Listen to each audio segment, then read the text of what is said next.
Welcome, ladies and gentlemen, welcome, friends of Japanese prints.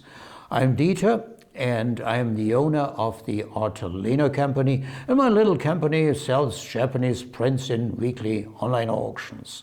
Today, I want to talk shortly about modern Japanese prints made after 1945, and then I want to show you 8 or 9 examples that we offer in our current auction. A few images are worth more than 100 words, as you know.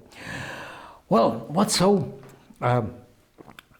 different or so special about modern Japanese prints made after 1945? You know, 1945, okay, that was the end of the Great Pacific War, of World War II. And until then, Japanese printmakers were pretty much confined to the domestic Japanese market. They were not part of the international art scene, you can say. And also the technique that they used was very much confined to traditional Japanese woodblock printmaking. And after 1945, Japanese artists, Japanese printmakers, they opened themselves up towards the world, towards the international art market, and they became much more diverse, both in style and in technique. Nevertheless, woodblock printmaking still remained, let's say, the most important technique used by today's printmakers. Well, let's now just jump right into it, and I show you a few examples. And don't forget, all these prints that I am going to show to you now, you can buy them in the current auction. Let's start with the number 1. Well, this one is by Tadashi Nakayama.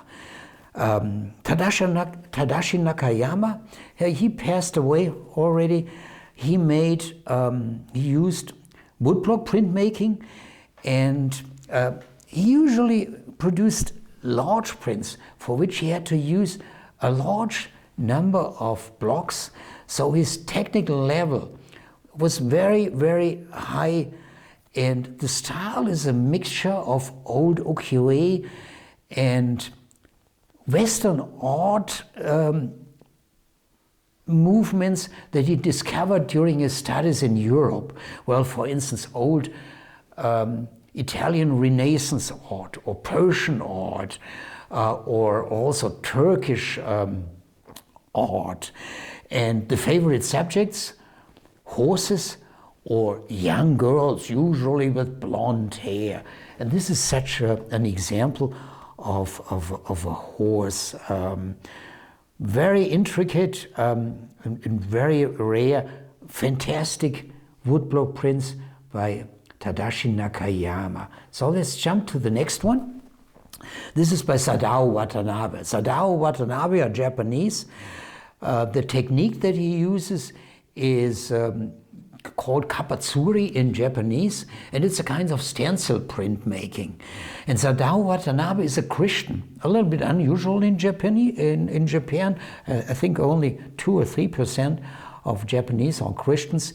And he dedicated his printmaking completely to the story of the Bible. So I don't know any print by Sadao Watanabe that doesn't show a Christian subject, stories from the Bible.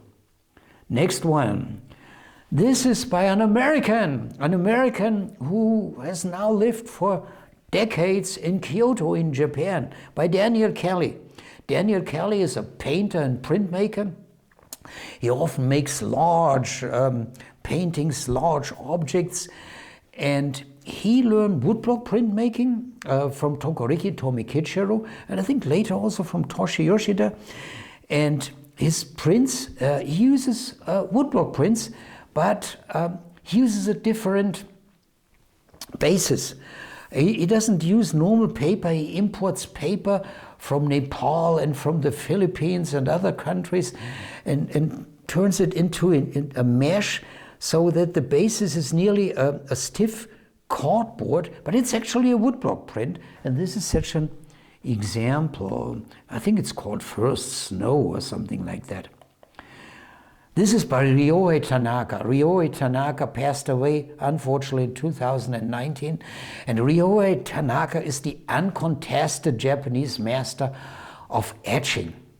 You see, this is nearly photorealistic. Could not be done with the technique of woodblock printmaking. And Ryo Tanaka, he documented the decay of the Japanese rural area, of Japanese farm villages. Most of the subjects are old Japanese farmhouses in an incredible way, really nearly photorealistic. Next one. This one is also by an American, by Sadao Brehm. Sadao Brehm learned printmaking, woodblock printmaking, but also other techniques in Japan.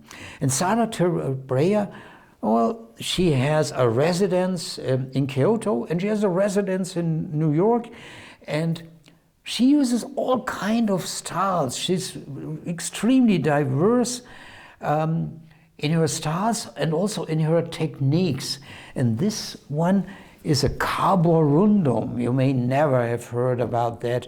And now, my friends, please don't ask me to explain that, or this video will last for 1 hour.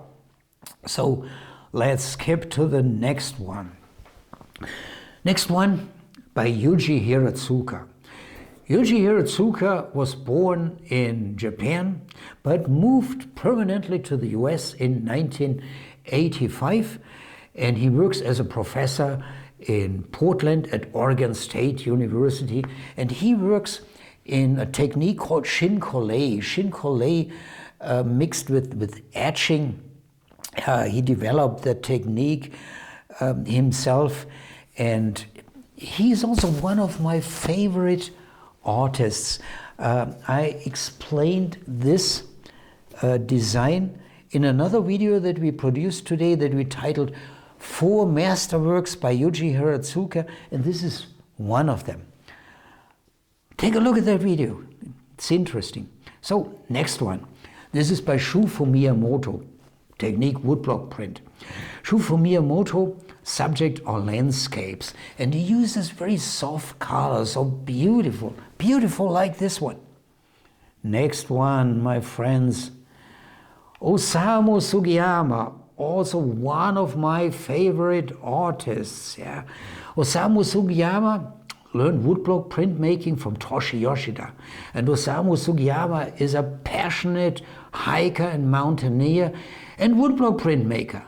And the woodblock prints that he produces, he shows us what he's seen during his hikes and his adventures. You can really say adventures in the mountains. And here he shows us the eternal Mount Fuji.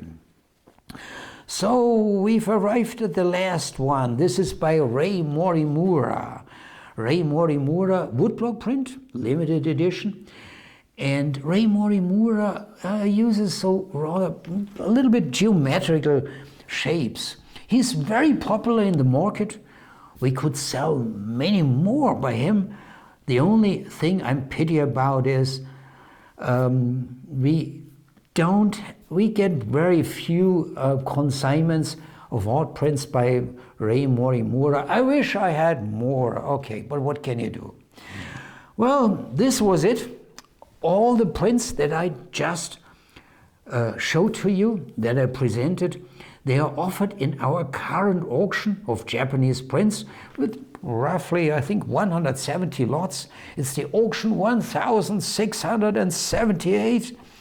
And today is May 1st, 2021, and this auction will end tomorrow at 8 p.m. Central European Time.